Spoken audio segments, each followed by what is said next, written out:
La invito a buscar en Isaías 45, versículo 22. Isaías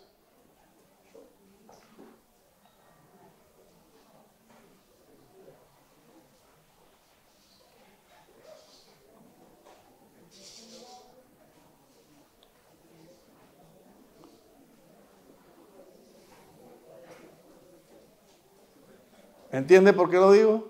¿Lo ubicaron ya? Isaías 45, 22. Dice el Señor, mirad a mí y sed salvos todos los términos de la tierra, porque yo soy Dios y no hay más. Partiendo del texto, ubíquese ahí en el texto, la pregunta que nos viene a la mente de manera inmediata es, ¿dónde tiene el hombre su mirada?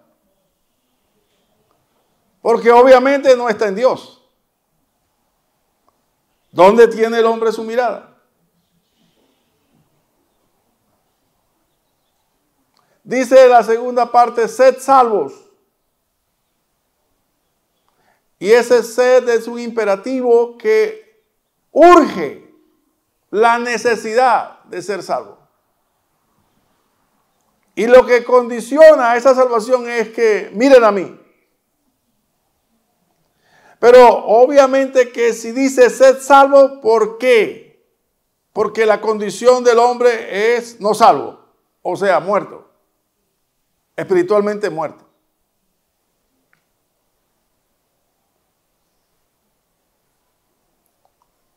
Además dice todos los términos de la tierra, o sea, desde la China hasta Alaska y desde Canadá hasta la Patagonia y de Islandia hasta Ciudad del Cabo. Todos los términos de la tierra.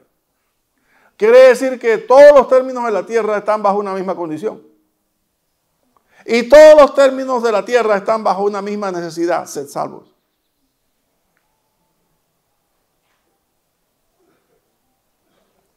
Y la razón es porque yo soy Dios, el único que puede salvarlo.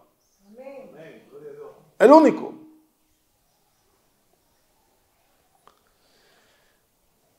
¿Sabe? Si esto es un llamado de Dios, quiere decir que la condición de la humanidad es totalmente contraria, ¿no? O sea, la condición actual de la humanidad, del mundo, digamos así, está mirando hacia otro lugar o a otra persona. Hoy vamos a hacer una introducción corta y vamos al punto número 1. La pregunta que hago a la congregación es, ¿dónde está su mirada?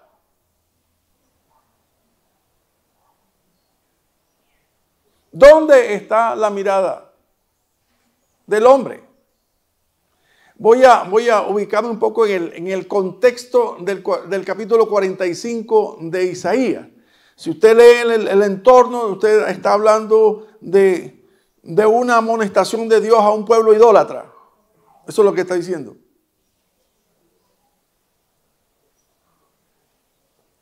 Pero miren esto, vamos un poquito más atrás al huerto del Edén. Desde el huerto del Edén. ¿Se acuerdan? Dios dio una orden a Adán que dijo, de todo árbol del huerto podrás comer, pero del árbol que está en el medio del huerto no comerás porque el día que de él comieres, ciertamente morirás.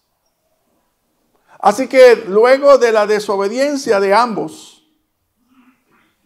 Dios, dice la palabra, los echó fuera. ¿Qué hay fuera? Hubo esa palabra, tinieblas. Porque si Dios es luz y está fuera de Dios, está en tinieblas. Como que Dios viene y los agarra por aquí, por el cuello y los saca y dice, salgan de aquí. ¿Hacia dónde están mirando? Hacia afuera. De espaldas a Dios. En conclusión, todo lo que nosotros podemos mirar de espaldas a Dios es tiniebla. Así que el hombre ha caminado de espaldas a Dios en tiniebla.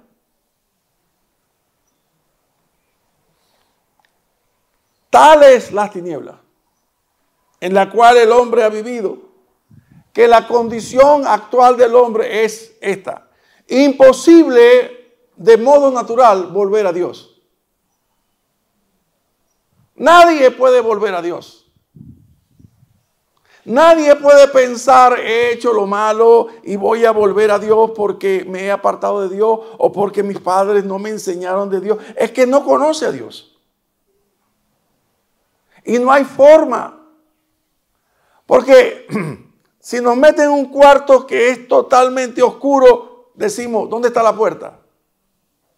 No sabe porque es tiniebla todo lo que está a su alrededor. Y si le pregunta a su vecino, está igual que él. Si son tan amables, en esta condición, vayamos a Romanos capítulo 3.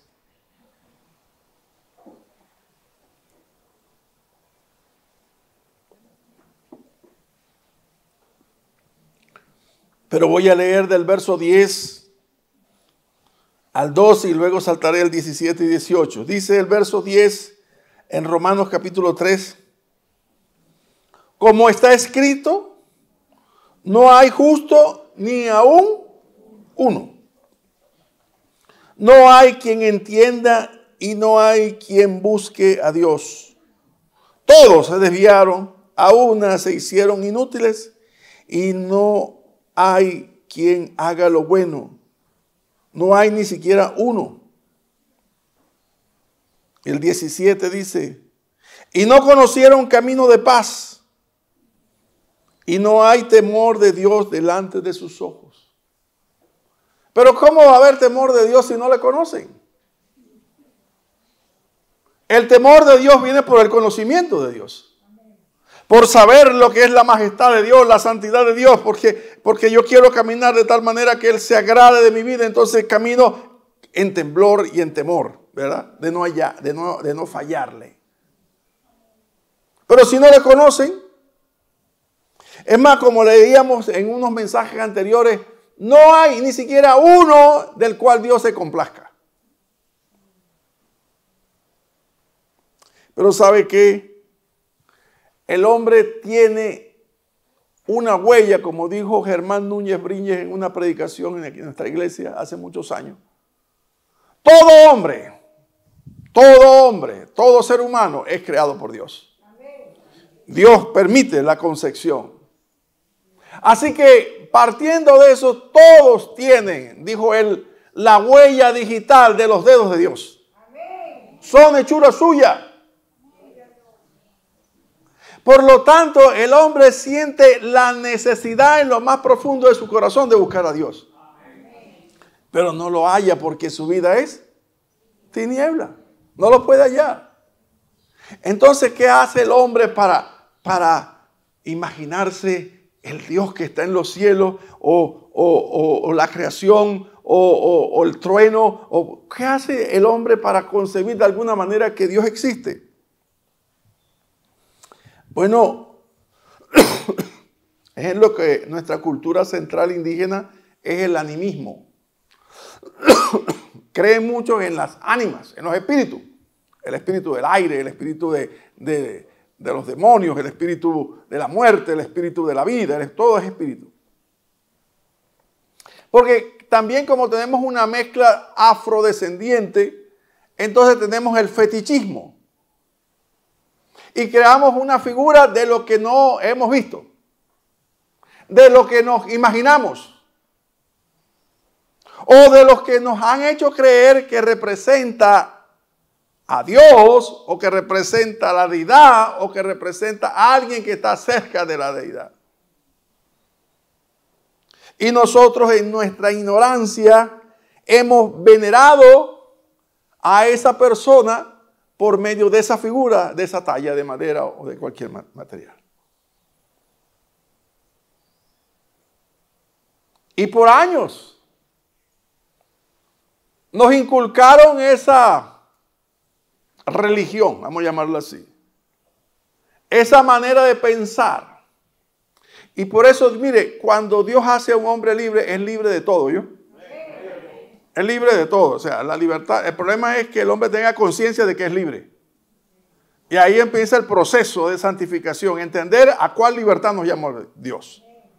Pero, por ejemplo, lo que quiero hablar específicamente es en esa libertad que Él quitó el yugo de la mentira. ¿Cuál mentira? De que nosotros teníamos que postrarnos ante imágenes, ante figuras de yeso, de metal, para decirle a Él o prenderle una vela y decirle que Él es el representante de Dios o ella es quien puede interceder por nosotros.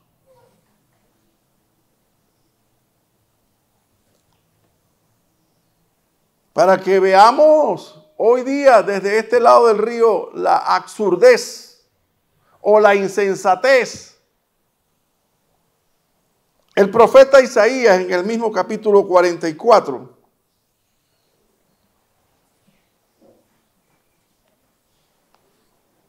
versículo 9.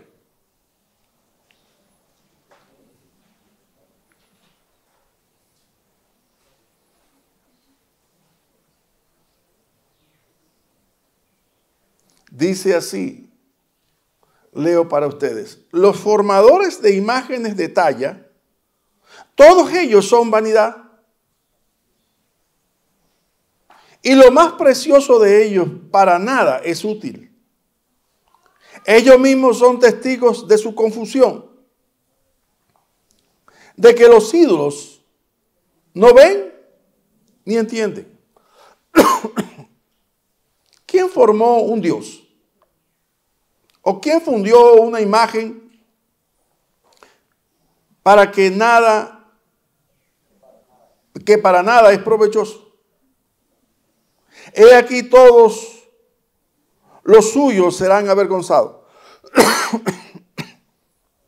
Porque los artífices mismos son hombres. Todos ellos se juntarán, se presentarán, se asombrarán y serán avergonzados a una. Perdón.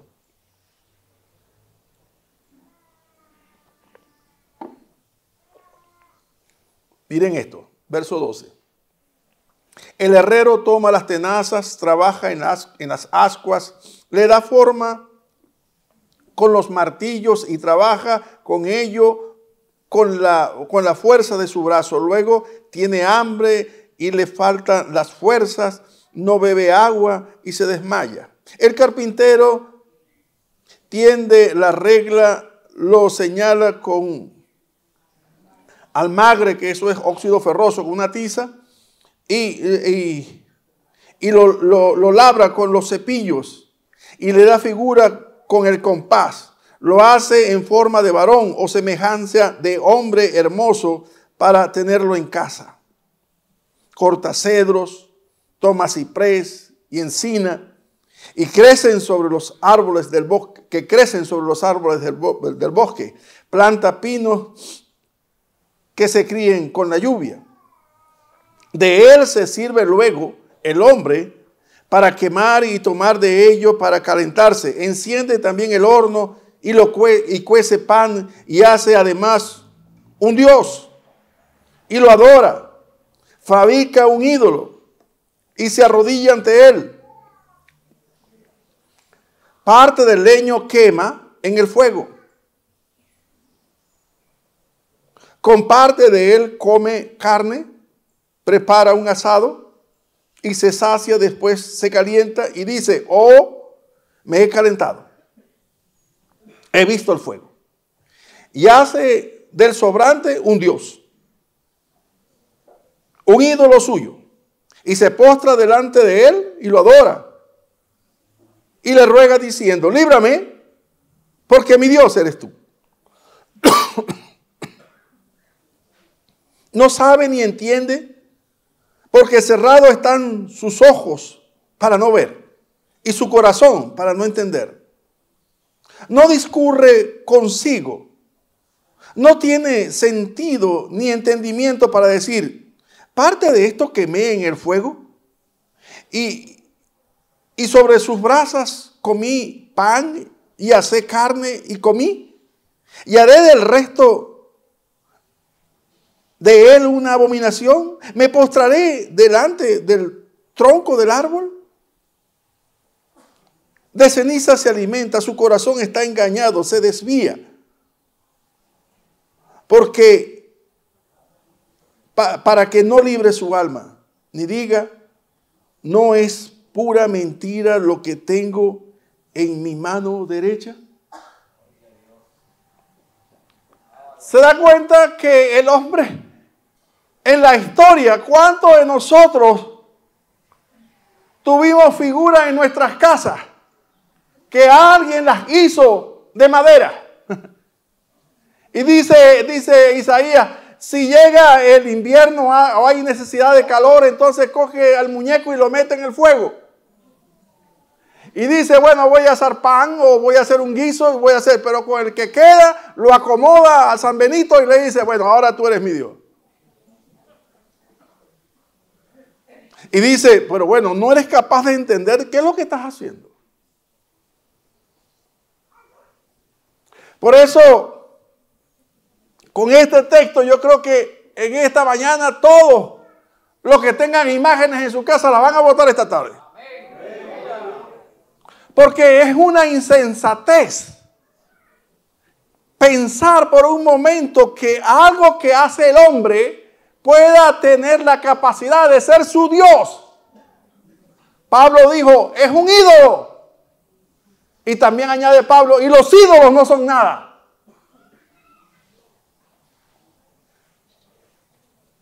El Salmo 115 dice,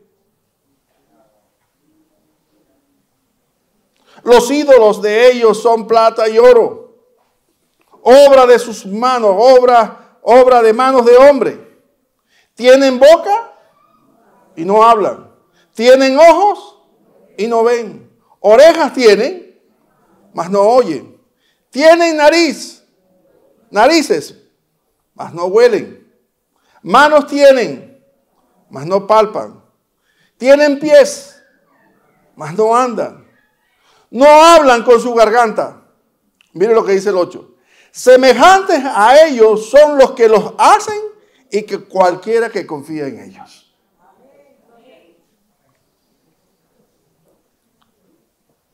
Así que esta tarde cuando vaya a su casa,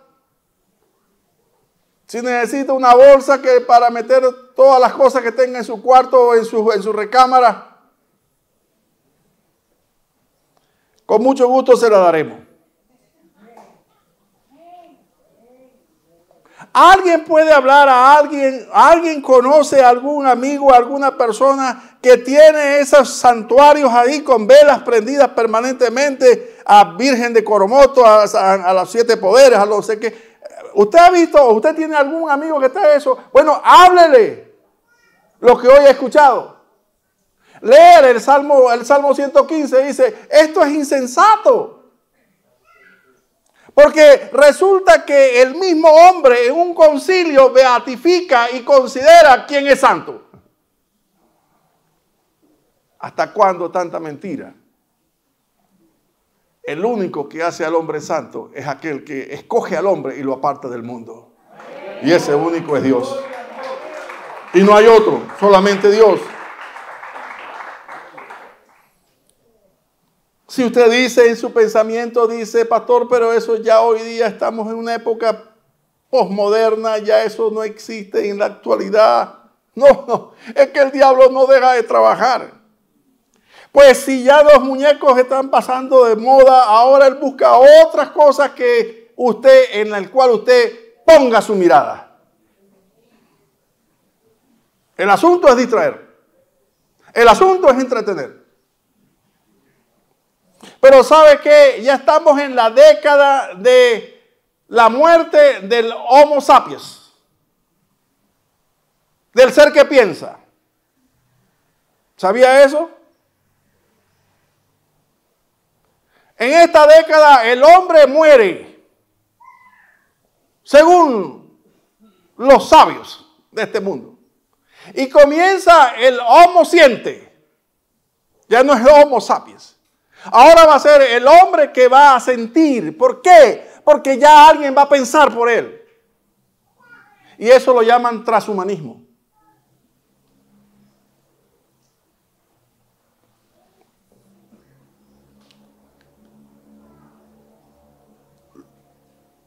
El filósofo Nietzsche dijo en una declaración: Dios ha muerto. Y el fundamento de su declaración es porque el hombre ha asumido que en él está la razón de la existencia. O sea, ha desplazado a Dios como el que le da al hombre el entendimiento. Ahora el entendimiento procede del hombre mismo. Vista al frente con lo que voy a decir, porque por ahí viene uno de ascendencia judía, que está en las redes, que anuncia la muerte de Dios. Y además dice que Jesucristo es fake news. Noticia falsa. Oído porque va a salir una nueva Biblia por ahí, que viene del Vaticano, donde los dioses, Padre, Hijo, Espíritu Santo, no son los dioses, sino los Anunnaki. No, ya no van a venir con la figura de yeso y de madera, ahora van a venir con otra figura para que usted fije sus ojos en eso, y apelan a su razón y apelan a la historia de la humanidad, el origen de los sumerios y más atrás de los sumerios, y va a cautivar la mente racional. Pero ahí Dios dice que ha guardado para él una cepa, o sea, un pueblo pequeño. Muchos serán engañados, pero Dios dice, hay un pueblo, un remanente que Dios ha guardado para sí. Por eso no me canso de decirle, blíndense en la medida que acontecen todas estas cosas. Vengan conmigo para leer en el Salmo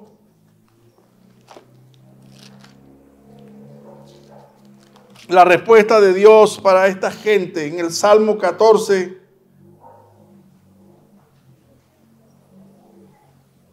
el Salmo 14 dice así: dice el necio en su corazón, no hay Dios. Dice el necio en su corazón, no hay Dios. ¿Sabe qué es el necio? Esta palabra, el necio, es aquel que se cree sobrado, o sea, que se cree a sí mismo. Como ellos, Romanos dice, como ellos no tomaron en cuenta a Dios, sino que se envanecieron, su necio corazón fue entenebrecido. Romanos capítulo 1. El necio es como el rico aquel que dice, mi hacienda ha dado muchos frutos, ¿no? Y esto haré, derribaré mis graneros y haré graneros nuevos. Y la voz de Dios le dice, necio. El necio es el que piensa en sí mismo que él es el autor de sí mismo. Y el necio es la humanidad hoy día que no toma en cuenta a Dios para nada, para nada.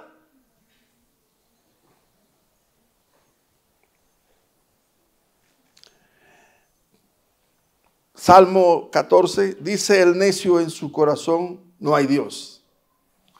Se han corrompido, hacen cosas abominables y no hay quien haga el bien. No hay quien haga el bien. Jehová miró desde los cielos sobre los hijos de los hombres para ver si había algún entendido que buscara a Dios. Todos se desviaron, a una se han corrompido. No hay quien haga lo bueno. No hay ni siquiera uno. No tienen discernimiento. Todo lo hacen los que hacen iniquidad, que devoran a mi pueblo como si comiesen pan. y a Jehová no invocan. No lo pueden invocar. ¿Sabe, hermano? Esta es la condición del mundo. Si en el punto número 2 voy a señalar el llamado de Dios, usted ve el pasaje en Isaías y usted ve que Dios está hablando a un pueblo obstinado. ¿Se acuerda cuando Jacob fue a su tío Labán? ¿Se acuerda? Por trabajar 7 años por la joven. La joven, cuando se iba a ir, ¿qué le robó a su padre? Los ídolos que tenía guardados. ¿Qué dijo entonces Moisés cuando el pueblo salió de Egipto? ¡Dejen los ídolos! Porque ya estaban acostumbrados a vivir bajo una cultura egipcia y vivir con ídolos. Me quedé prensado en el grito que hay aquí en este pasaje, el grito de Dios. Y quise pensar un poco más sobre esto. Cuando Dios dice, mirad a mí. ¿Cómo lo interpreta usted? Mirad a mí. Cuando estuve pensando en esto una y otra vez, veía al rey en su majestad, ¿verdad? Con todo su poder. Y que de manera, con toda la autoridad que Dios tiene, dice, mirad a mí. Todos los términos, y sed salvo todos los términos de la tierra. Pero en un momento vino a mí un pensamiento y dije, wow. También el grito puede ser de aquel padre que ama a sus hijos y lo ve que se están perdiendo. Y el grito desesperado de un padre, es que no puede ser ni del salvavidas ni de nadie. Tiene que ser de alguien que ama profundamente. Y le grita a los que se están perdiendo que son suyos. Mirad a mí. Como un grito de socorro, para socorrerles. ¿Sabe? Dios cuando grita de esa manera es porque el peligro es inminente. Y el peligro no de lo que están haciendo porque ya es malo, sino de la consecuencia de lo que están haciendo. Que dice la Biblia que es la muerte segunda donde no habrá momento para misericordia. ¿Sabe? Cuando nosotros vemos el Antiguo Testamento, decimos dónde están los espacios de fe. Pero hay un pasaje que me llama la atención y está en Números capítulo 21. ¿Se acuerdan el pasaje cuando ellos iban hacia el Mar Rojo y murmuraron? Porque era un pueblo muérgano, ¿verdad? El pueblo de Israel no era un buen pueblo. Entonces ellos murmuraron contra Moisés y contra Dios. Y este maná que no sabía nada, este maná ya estamos cansados de este maná. Entonces, ¿para qué nos trajiste aquí? Para hacernos morir en el desierto. Wow, ¿cómo tú vas a decirle a Dios que te sacó de la esclavitud para llevarte a una tierra que Él ha preparado? Decirle, no, más bien tú nos trajiste aquí es para hacernos morir en el desierto. Entonces Dios, ¿qué envió? Un juicio. ¿Cuál fue el juicio? Serpientes ardientes, dice la Biblia. Algunos dicen que eran corales. Y sabe que la coral tiene un veneno muy activo. Creo que no le dan más de 5 o 7 minutos a la persona que lo muerde una serpiente de este tipo. Y hubo una gran mortandad. Y la gente se arrepintió y dijo, mira Moisés, perdona, hemos hablado contra ti, contra Dios. Vos intercede delante de Dios para que cese la mortandad. Y Moisés oró a Dios. ¿Y qué hizo Dios? ¿Qué le dijo Dios? Hazte una serpiente ardiente de bronce ponla sobre una estaca. Y cuando alguno fuese mordido por alguna serpiente, si mirare a la estaca, si mirare a la estaca, quedará sin efecto el veneno, será sano. ¿Qué hizo el pueblo de Israel? Exactamente hizo así. miró y fue sano. Jesús dijo así exactamente en Juan capítulo 3. Si buscan conmigo Juan capítulo 3. En el verso 14. Y como Moisés, dijo Jesús, nuestro Señor dijo así, y como Moisés levantó la serpiente en el desierto, así es necesario que el Hijo del Hombre sea levantado, para que todo aquel que en él cree no se pierda, mas tenga vida eterna. Sigan leyendo conmigo. Porque de tal manera amó Dios al mundo, que ha dado a su Hijo unigénito para que todo aquel que en él cree no se pierda, mas tenga vida eterna. Ojo aquí el 17. Porque no envió Dios a su Hijo al mundo para condenar al mundo, sino para que el mundo sea salvo por él. Y el 18. El que en él cree no es condenado, pero el que no cree ya ha sido condenado porque no ha creído en el nombre del unigénito Hijo de Dios. ¿Qué es necesario entonces? Mirar a aquel que fue a la cruz. Porque así como entonces el pueblo de Israel miraba a la serpiente para ser salvo, así hoy el hombre tiene que mirar, quitar su mirada donde la tiene y mirar a la cruz de Cristo. Porque ahí fue donde Él fue a pagar el precio por nuestra redención.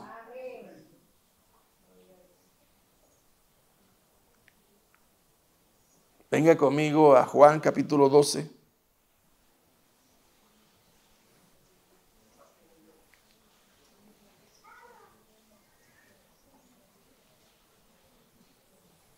El verso 44, él dice así.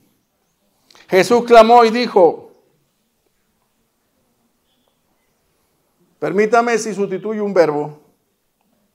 El que cree en mí, o el que me mira a mí, no me mira a mí, sino está viendo al que me envió. Y el que me ve, ve al que me envió. ¿Eh? 46.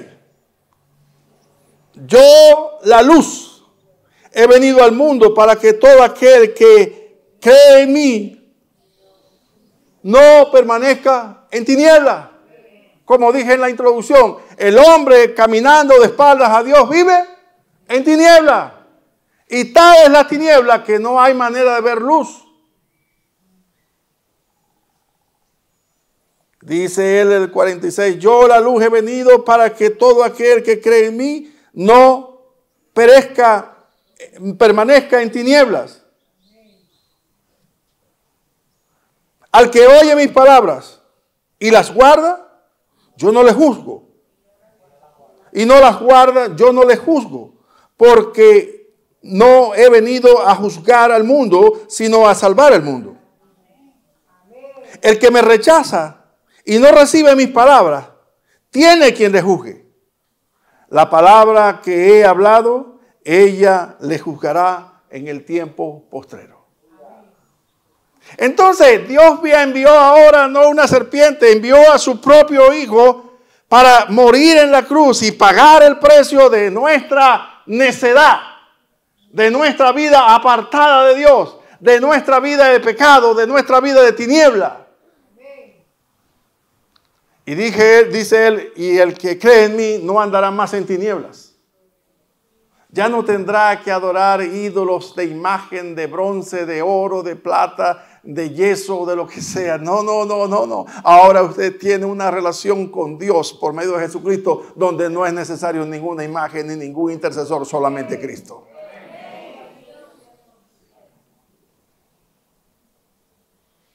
Dios es el único que convierte nuestras tinieblas en luz.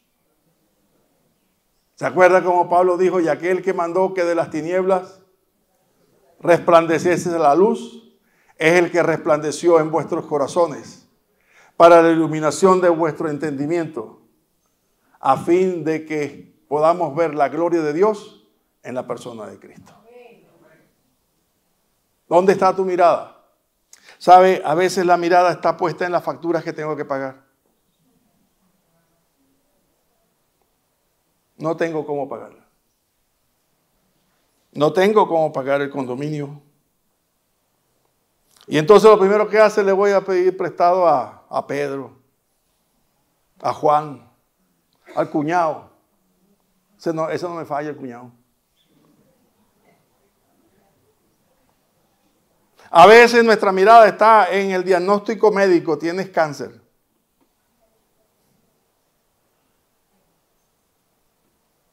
Decir cáncer es decir sentencia de muerte. Bueno, para muchos, estoy muerto.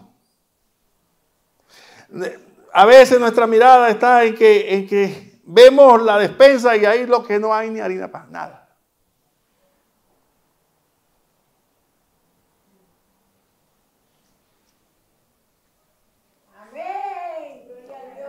Alzaré mis ojos a los montes. ¿De dónde vendrá mi socorro? Mi socorro viene de Jehová, que hizo los cielos y la tierra, y no dará sus pies resbaladeros, ni se dormirá el que te guarde. No necesito ninguna figura, porque en su gracia me ha dado fe para creer y hablar con Él, aunque no lo vea. Pero sé que está, porque la Biblia dice claramente: es necesario que el que se acerca a Dios sepa que le hay y que es galardonador de todos los que le buscan. Por eso entonces nuestra mirada no está ahí. Doctor, usted podrá decir: yo no refuto lo que usted diga, yo no estoy diciendo nada, pero ¿sabe qué? Sobre mi vida la última palabra la tiene Dios. Sobre mi sanidad la última palabra la tiene Dios. ¿Sabe lo que he aprendido en mi vida? Mire, si usted le debe a alguien, de la cara. De la cara. Así usted esté temblando y los músculos estén temblando y no haya cómo decirle, no haya, de la cara. Y dígale con mucha pena y vergüenza, pero vengo a dar la cara. Dios dará gracia a aquel hombre y a aquella mujer que es íntegro. Dios dará gracia. En esta mañana yo les prometí que es Dios quien cambia nuestras vidas. ¿Sabe? Él a sus primeros discípulos, a los discípulos le dijo: vosotros sois la luz del mundo. Es los que antes eran tinieblas, ahora son la luz del mundo.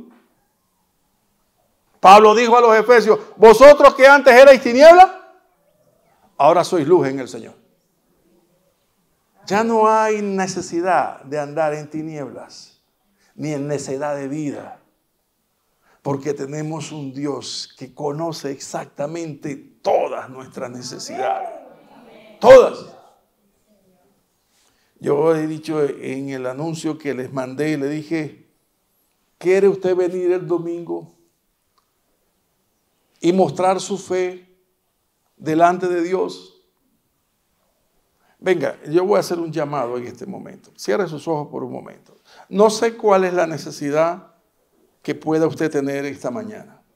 Si es salud, si es no conocer a Dios y quiere conocerle, y quiere no andar como los amiguitos o los familiares dicen que está bien. No, como la Biblia dice que está bien. Y la Biblia dice que está bien cuando nosotros seguimos a Cristo. No hay otra forma de que Dios se complazca de nosotros. Pero cada quien tiene su propia lucha. Y cada quien tiene sus propios ojos. Y cada quien decide dónde fijarlos. Yo le invito a que esta mañana usted ponga sus ojos en Cristo, el autor y consumador de la fe. Que esta mañana usted ponga su necesidad. Esta mañana no vamos a orar por Ucrania ni por Gaza. No, un paréntesis. Seguimos orando por esas necesidades. Pero lo personal suyo, de su relación con Dios. Señor, si mi mirada se ha desviado en algún momento de ti, en esta mañana vengo para presentarme ante ti y reconciliarme contigo. Señor, si en algún momento he dudado en mi corazón por las noticias o por los dictámenes que hay, médicos o no médicos, Señor, en esta mañana yo quiero poner mi mirada en ti. Porque el único que tiene potestad sobre mi vida eres tú. Tú me diste la vida y mis días están contados. Y tú me dices cuándo llegué y cuándo partiré. Por eso quiero poner mi mirada en ti esta mañana. Y atender a tu llamado amoroso. Mirad a mí y sed salvos. Todos los términos de la tierra. Porque yo soy tu hacedor, el eterno Dios. Y fuera de mí no hay más. No hay otra posibilidad. Ore ahí donde está. Y mientras usted está orando, yo le voy a invitar a ponerse de pie ahí, en fe. Cualquiera sea la necesidad. Si es de salud, oraré por su salud. Si es familiar, oraré por su familia. Si es económico, oraré por sus finanzas.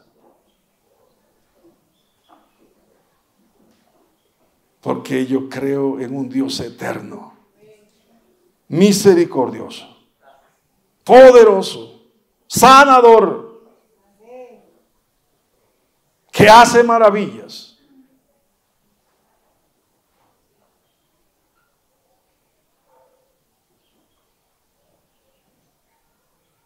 Diga conmigo, vive Jehová, en cuya presencia estoy.